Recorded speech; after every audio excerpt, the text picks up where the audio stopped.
Want to shop Walmart Black Friday deals first? Walmart Plus members get early access to our hottest deals. Join now and get 50% off a 1-year annual membership. Shop Black Friday deals first with Walmart Plus. See terms at walmartplus.com. My dad works in B2B marketing. He came by my school for career day and said he was a big ROAS man. Then he told everyone how much he loved calculating his return on ad spend. My friends still laugh at me to this day. Not everyone gets B2B, but with LinkedIn, you'll be able to reach people who do. Get a $100 credit on your next ad campaign. Go to linkedin.com/campaign to claim your credit. That's linkedin.com/campaign. Terms and conditions apply. LinkedIn, the place to be, to be. This episode is brought to you by Allstate.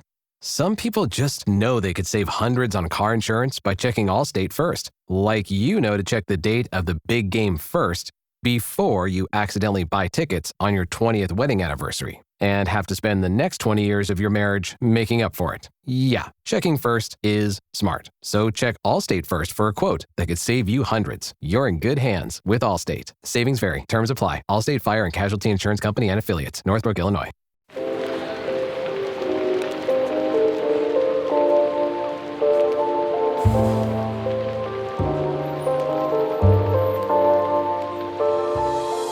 Welcome to Book Talk for Book Talk with Jack and Amy, a literary podcast where we deep dive into the writing of your favorite novels. This winter, we are hosting a book club while we prepare for our 10-part literary analysis of Sarah J. Maas's Throne of Glass. This is Jack. And I'm Amy. And each week we'll discuss one book from our winter book club roster. By using our literary background, we'll provide our flash analysis of each book as well as discuss listener thoughts. This is part 1 of this week's episode, where we're discussing Gild by Raven Kennedy. All right, Amy. Check. We read Gild. We did read Gild. Now, as context for the listener, I think this is like my 4th time reading Gild. I've read almost, everything but the last book. And then for this round, we did audiobook.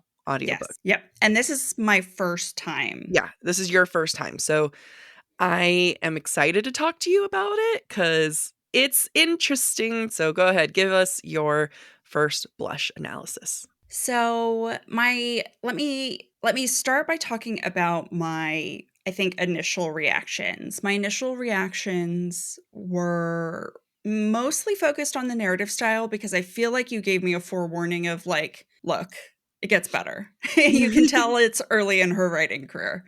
So I took that in mind as I was listening. And yes, I could tell that the narrative style was maybe a little more, I don't want to say juvenile, but it is simple.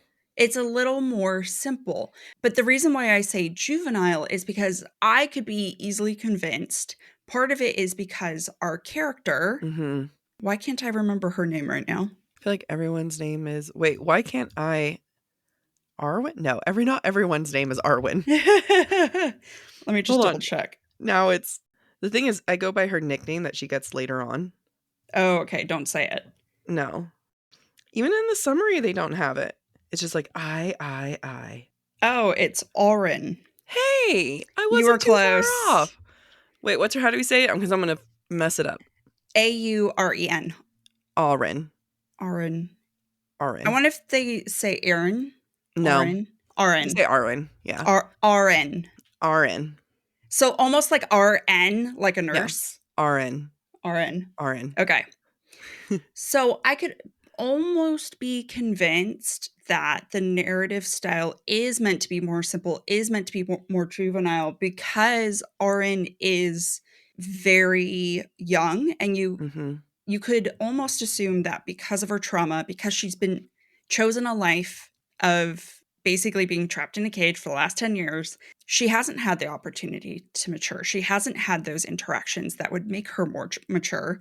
So the simple narrative fits the character's perspective. Yeah, I think that's a really good analysis. I think the more I listen, the more I read, I do appreciate the simplicity of it. And I think that that's not one I've ever, I don't want to say that was it. My biggest thing with the first book is like, I was like, this is it. this is the first book. It felt like it was like a cutoff. And after reading the second book, it really feels like it was one big book. And they're like, too big, boom, we're going to cut you off right here because, you look around and all you see is ice and I'm looking for the plot. Yeah. And I can't find it. Yeah, I did also have that thought. I did end the book wondering, like, could this have been all told in retrospect? I understand that it gives us context for Auren and her relationship with Midas, and it gives us context for how someone who's trapped for 10 years in a cage could end up being kidnapped. I understand all of that. I feel like it could have been told in through flashbacks or something else. I look back and I think about like what happened in the book and I summarize it in my head. I'm like, okay, she's in a cage. Queen confronts her, sketchy guy, almost sleeps with him, doesn't. War starts. She takes off on a horse, kidnapped. And I'm like, was that really the whole book? Because I feel like that could have been 3 or 4 chapters. Yeah. I'm like, what the hell happened that I'm thinking of? Like, because it's a book. There's words. Could not tell you the in-between stuff. Yeah, I mean, I think it's a lot of nuance. It felt like a lot of setup, not in a bad way. I was interested, but I did walk away from it being like, there could have been more. Yeah. I would have liked to have seen what happened after, the Fourth Kingdom's people took her. And I know that's probably in the second book. So to your point, knowing that the first and second book feel like they were probably one book to begin with makes sense. Yeah. Because I did walk away being like, this is not complete. Not in a bad way. It does a lot of setup. Yeah. But it wasn't a complete book. It didn't feel complete.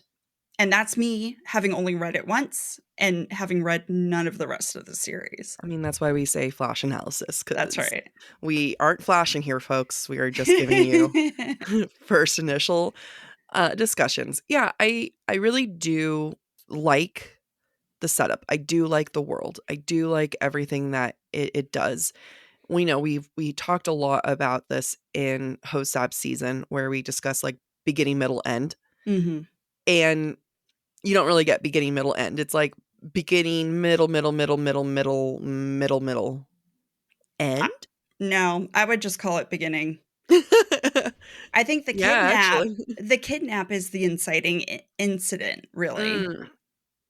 Yeah, I don't think we talk enough about inciting incident. And would you like to give a little definition to the listeners? I like that you always make me give the definition. I'm worried I'm going to screw it up.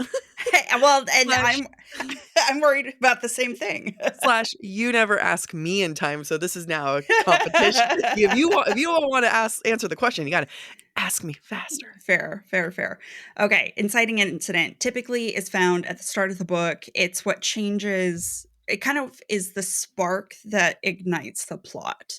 It's the moment that something happens that fundamentally changes for the protagonist that sets them off on their adventure. And it can happen like pretty early on. Like Harry Potter discovers he's a wizard, goes off to wizarding school. Right. I'm trying to think like famous books like ACOTAR. Farah is going, stolen by Tamlin. Yeah, she gets taken by Tamlin, and turns out there's and then it's the thing that kicks it off, but not the full plot initially. Yeah. Right. Yeah. It's like, okay, your hero is about to go on their journey, and it can be as simple as that, and it can, or as like grandiose as that, or as simple as like, I'm trying to think like, well, Star Wars, the inciting incident is basically, and I'm talking about New Hope, Luke's aunt and uncle are killed. Yeah. And so he's like, well, he's got nothing left to keep him on Tatooine. So now he's going to go find Han Solo and take off. Yeah. No, you did a great job. Thank you for doing that, for covering that. You'd ask me questions too, like what's the main character? So to your point, the inciting incident is the kidnapping, or is the like taking off into the ice land, and you don't get some of those like structures that I think is comforting in a book, and not just comforting, it makes the read, I don't know, more interesting, palatable. Because I think what keeps this book interesting and keeps the listener going or reader is the one are Auren, Auren. Auren. Yeah, I was like Auren, and to the world. Because let's get into the Midas touch of it all. Mm-hmm. Mm-hmm. I did not see it coming, actually. Really? I actually did not. And I'm shocked at myself that I didn't see it coming. I don't want to use this word, but like, am I disappointed? I mean, maybe, no. I mean, I think I see all the clues in retrospect. Yeah, yeah. It wasn't obvious, which I actually appreciate. Sometimes I think it's a very fine line of things being too obvious. Oh, absolutely. Yeah. And I do feel like Raven, the author, did a really good job kind of walking that line of being too obvious versus leaving the clues there. And if the reader isn't paying attention, which apparently I was not, did not pick up on it. But as soon Yeah. as it's revealed, I'm like, yep, that makes sense. I think like the only reason why I figured it, like I guessed it so early on is because I was like, oh, well, she's the main hero. So of course it's going to be her. Like, you know what I mean? I think I just, not because I had clues, but rather like, oh, formulaically, like this is what would happen. Like the second she had like, she's, I don't know, all gold. She has the ribbons and everything. I was like, oh, well, logistically that this makes sense. However, I think to your point of like the clues that Raven does, I think one of the biggest clues to me, not clues, the biggest misdirect to me that she does is the fact that Auren never uses it. Like she never Yeah. fights back. She never threatens Midas. She never says, "Hey, I'm going to withhold this." This is a huge leverage and a huge power that she has over him. And not once does she even think about or hint about thinking like, oh, well, you know what? You keep screwing women and men in front of me. I'm not going to gold touch anything now. Yeah. Yeah. And that's where I agree, complete misdirect. And I think that's where she comes across almost as childlike. She's so trusting of Midas and their relationship that she doesn't use her powers against him or blackmail him. And so it never really crossed my mind. Yeah. And I think like, I mean, and also like this is I don't know if everyone had heard of the concept of the Midas touch. Like this is a fairy tale folklore. I don't know. It's considered that I think it's technically a fable. fable. I think it's one of Aesop's fables is what it is. Oh my God. This is why I ask you for things. Yeah. I mean, so it is it's a fable that I had heard growing up. Like, it's not like I sat here and listened to it. Like, I know it word for word or anything, but you get the general gist. There was a king. He had the Midas touch, and eventually he turned himself to gold in the fable, I believe. And that right away was such an interesting concept of like, we get a lot of Beauty and the Beast. We get a lot of Cinderella. We even get Snow White. To do one of the least sexy ones out there and to do the Midas touch I think it was really smart and genius and really unique. I completely agree. I love the idea of taking something that is not female centric, that is not one of our Disney princesses, that is not something that we're accustomed to associating with romance, and saying, what if the king didn't really have the Midas touch? What if Midas's touch actually belonged to a woman who he kept trapped in a cage like a bird? Like I thought once by the end of the book, and maybe that's the whole point of the first book, is just flipping the script on your expectations of Midas and his power or his lack of power. I thought it was really well done.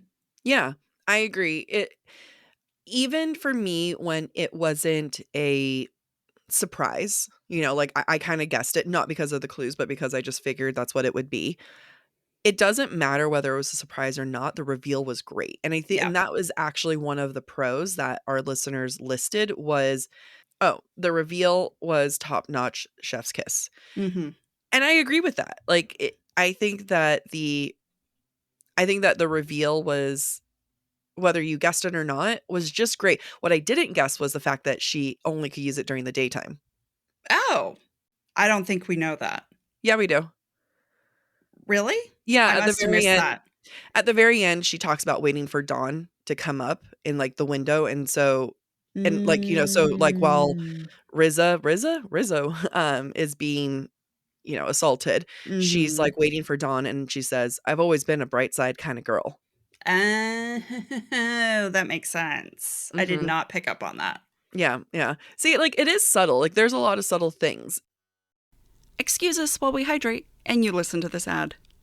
I know I am guilty of avoiding shaving my legs during the winter, but some of us still need to groom, and that includes the men in our lives. I would say, especially the men in our lives. Speaking of men in our lives, I gave my stepdad the Chairman Pro electric foil shaver from Manscaped as an early Christmas present because I'm the best stepdaughter there is. And he really loved it. He said it was one of the smoothest shaves that he's ever had. And that's because the Chairman Pro has not one but two interchangeable skin-safe blade heads. The Chairman Pro is also waterproof, which means the men in your life can use that shaver in the shower, which totally simplifies cleanup. I never really thought about this when it came to shavers, but the Manscaped Chairman Pro has a 75-minute runtime for a single charge. I never thought about how useful and handy that is to be able to just get that quick shave and go. The other thing I never thought about is the fact that if you're traveling, those shavers can turn on and run the battery. And the Chairman Pro has a travel lock to make sure it doesn't turn on while he's traveling. So at this point, the man in your life really has no reason to not have a nice trim beard this winter, because you can gift your man the ultimate grooming experience by Manscaped and get him the Chairman Pro package for the holidays. It's a thoughtful and practical gift that he'll actually use and love. Get 20% off plus free shipping with the code BOOKTALK. That's BOOKTALK at manscaped.com. That's 20% off plus free shipping with the code BOOKTALK. BOOKTALK at manscaped.com. The more that we're talking about it, it's like, maybe I'm okay that this is the first half. I still would have liked a little bit more plot, liked a little something in there. So the thing that was obvious to me was Midas's playing of the king from the Fifth Kingdom, who he betrays, whose army he slaughters, who he ends up killing. That plot line was obvious to me. And I found that intriguing enough that it sustained me. Maybe that's the inciting incident. Yeah, I mean, so if I look at it from a series point of view, this kidnapping feels like the inciting incident. If I have to focus just on the book, the inciting incident for me is probably the moment Midas agrees to allow the Fifth Kingdom's king, I can't remember his name off the top of my head, allows him a night with, agrees, makes the bargain, basically. That's the inciting incident for this book. Yeah, you're right. All of a sudden, I'm like, going back, I'm like, maybe I am too harsh on this book, because it is well crafted, and because her other books are really well written, maybe I was fooled this whole time. And I want to go into something that you said about at the very top of, like, Auren being young, juvenile, naive. And one of the things that Raven, drops so subtly. Raven Raven. Kennedy. I know. Oh, I said Kennedy as if like then, and I was like quite like fixing it. Okay. I know it was Sorry. Raven Kennedy. No, it's okay. I was like doing James Bond. Yeah, Kennedy Raven is also a great name. It is. That's my pen name. And I'm also Mass Sarah. One of the most subtle things she does and glazes past it is the way that Midas groomed Auren. We go a little bit more into it in other books, but all of a sudden you kind of do the math of like, wait a minute, she was like 15, 16. Yeah, she was a child. And he was 7 years older than her. Yeah. And you start doing the math and you're like, that can't be right. Because that's just straight up us, Grooming. like, under yeah. Yeah. Yeah, and that's why the narration didn't bother me, Yeah. because it felt in character for someone who has been groomed and has been stuck Mhm. essentially as a 15-year-old. Yeah.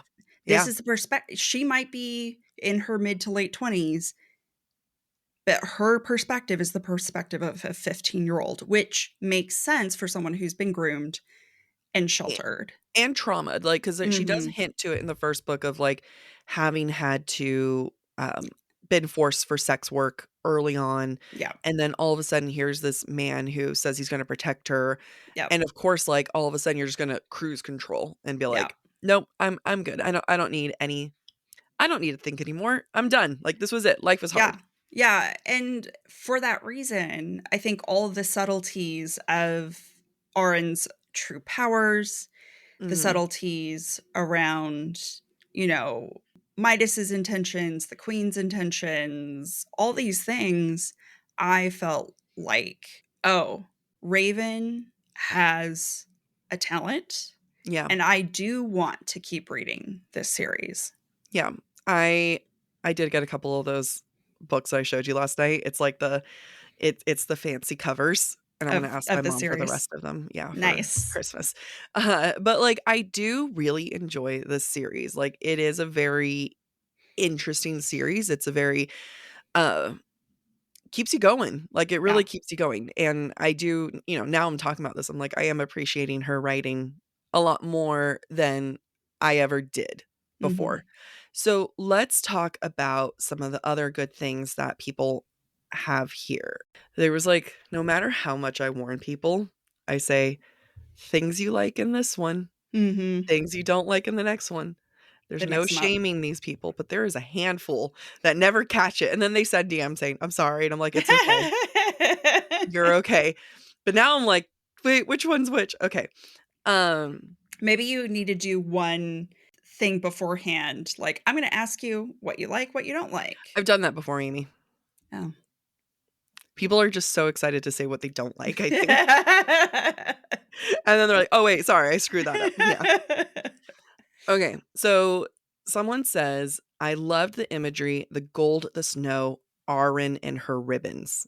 What about that? Oh, just, like, visual imagery Yeah, rather I than think the visual figurative? Okay. I feel like this was a visually rich book. Yes, I agree, I agree. I can picture it, I'm there, I can imagine everything. They talked about at first I was like, "Oh, is everything, like, really obsessive? Like, this was gold plated, this was gold Mm, plated." mhm. But when you think about it, you're like, "No, I think the excessiveness is, like, half the point." Yeah, yep, And exactly. it was just, "Oh, well, like, even I think she's talks about the soldiers, even the tips of their boots were gold plated." Mhm, mhm. It's so Excessive. heavy. I know, Yeah, excessive, but I'm like, "I don't know, that's like ankle weights. I don't wanna walk with gold-plated boots." yeah. And then even the snow, it felt cold reading it, you Mhm, know? It mhm. felt very overwhelming, and I was always there. So I think her visual descriptions are pretty good. Yeah, I agree. I did have a very distinct feeling of her being in this warm golden bubble, and it's very Mhm, cold outside. And then when she leaves the castle to go meet up with Midas in Fifth Kingdom, you mhm. feel the difference between the warm golden bubble and the Yeah, outside world. yeah. And so I do feel like she did a good job with that. Let's talk about Auren and her ribbons because I've seen this in the like, and I've seen it in the dislike. Okay. People have very passionate feelings towards her ribbons. Okay. What are some of the feelings that our listeners expressed? Uh, let me pull it up. Disgusting, wish it never happened. Okay. So, oh yeah, here we go. The ribbons give me the ick. I don't know why, but I do not like it. Okay. I get it. I get it. Cuz you have a bunch of 24 sentient beings on your back Mhm, mhm. and they're like, "Ooh," just Yeah, kind yeah, of yeah, yeah. doing their own thing. And what happens when can you not lie on your back? Can you not do Mhm, other things? What mhm. happens when they're having sex? Where do they go? Do you feel weird that they're watching you? they just go into your spine. But at the same time, they're cool. Like, you go. Yeah, I guess to start with, the first time it was described as them, first, just the description that she had ribbons on her back, before you know that they're prehensile, I was like, huh. It felt like something you would imagine. I would imagine as like an 18-year-old if I were writing a fantasy book. Mm-hmm. So I was just like, okay, that's weird, but I just shut it out. Like, I was like, they don't really exist. When I realized that they're prehensile and maybe sentient, then I was like, okay, I understand why it gives people the ick, especially if you have like tryptophobia. The idea of those things coming out of a person's body is kind of bothersome. I think I had a hard time imagining what it would look like. However, I understand, again, it is a misdirection from the fact that she has the golden touch. Yeah. Okay, we know that she's different. We know she has this weird power she's hiding. It makes sense when we learn that there was once a Fae realm, that she might be Fae. Oh, she's got the golden touch too? I guess that makes sense too. Yeah. Well, at the end, we do know she's Fae. Yes. Yeah. Do I need to guess Amy? I'm saying as the book is going on. Okay. I apologize. It's okay. I'm like, I have another mind-blowing thing to tell you here. She is Fae. What I like about the ribbons, and as you continue, because I think the whole series except for the last book on my Audible, so go forth. What I like about it so much is that as the series goes on, they kind of have their own personality, and there's funny scenes with them. Very interesting. See, and I think the other thing that didn't bother me about them is that in a way it's no different than Medusa with snakes for hair. Yeah. Because often in cartoons or any Medusa or Gorgon-like character, those snakes have a different personality than the being that has them, right? Yeah. So for me, it was no different. And what I do like about them is the realization at the very end where she was like, I let myself become so weak. She says she's trying to pull Sail's body off the ship and over the side of the ship, and she reflects on the fact, she's like, I let myself become weak. And those ribbons are a physical manifestation of her weakness beyond her ability or lack of ability of doing push-ups or sit-ups or whatever. You know what I mean? Like, those ribbons should be able to, I don't know, go full ribbonage, but they don't. And that's because of her own doing. So I think that like they end up becoming such a, almost like a side character going forward. And I think the fact that we don't see them that often shows like just how much she's containing them. You know, she talks a little bit about like, you know, the idea of them being cut off scares her, or they'll hug her a little bit more gently, but it is something that she hides to her body. Like, it is a second shield. Yeah. And it makes sense then that they're not really present in the narrative and that we don't see any personality in this book. Going back to your point about how Auren is like, how did I let myself become so weak? I shouldn't have done that. I appreciate it because she very clearly states at the beginning of the book, I could work out, but I don't want to. Yeah. And so I like that it ties it up, and she's like, that was a bad choice. That was not my best decisions in life. Yeah. And when I read that, I'm like, fuck, I guess I'll have to go to the gym too. You and me both, Auren. You know what? We're Auren. Yeah. We're trying. We're trying. Okay. So let's get into some of the dynamic here. And I'm going to go into one of the negatives that people say. And I agree with it, but with a but. Okay. One of the negatives is men pitting women against each other. I agree with it. I also can see that that's a plot point. Yeah, it is a plot point. I also understand inherently, it makes sense. Yeah. That this one woman, the favored, is golden, locked in a cage, is not subject to a lot of the things the other saddles are subject to, is favored over the queen. It makes sense that the women don't like her. Yeah. Yeah. And it doesn't sound like Auren has done a lot to try to create relationships. Other than throw a book at Right. Reese's head.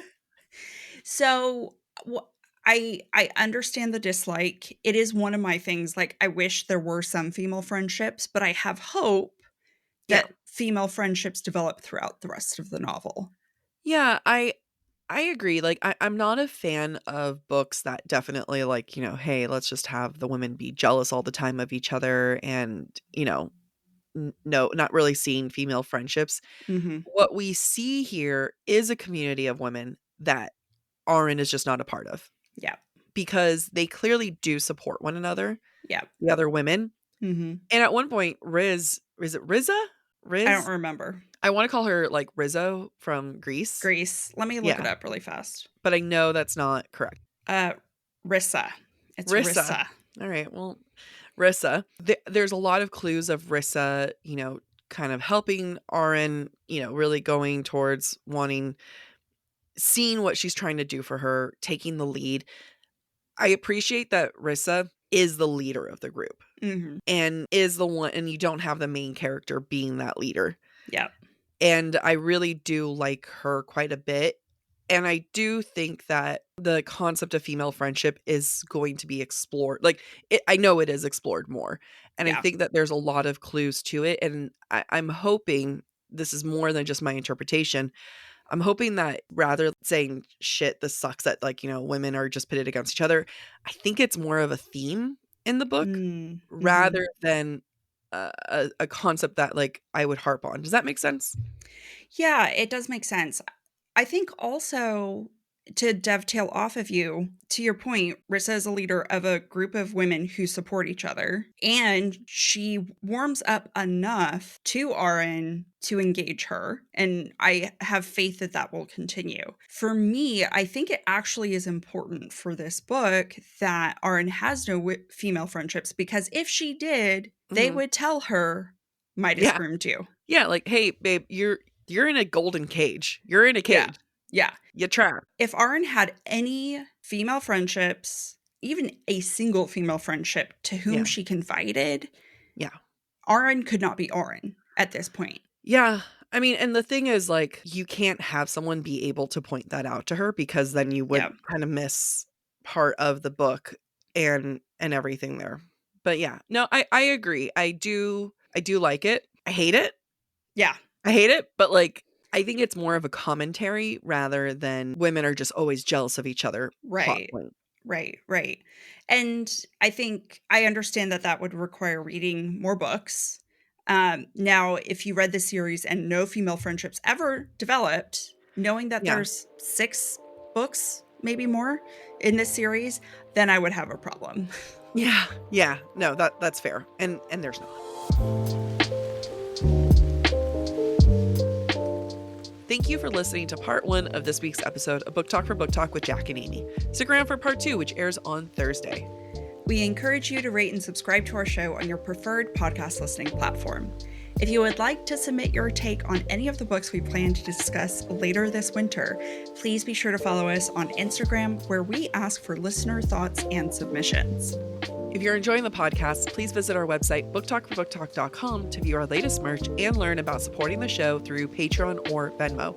You can follow us on TikTok, Instagram, or YouTube at the handle Book Talk for Book Talk. Bye.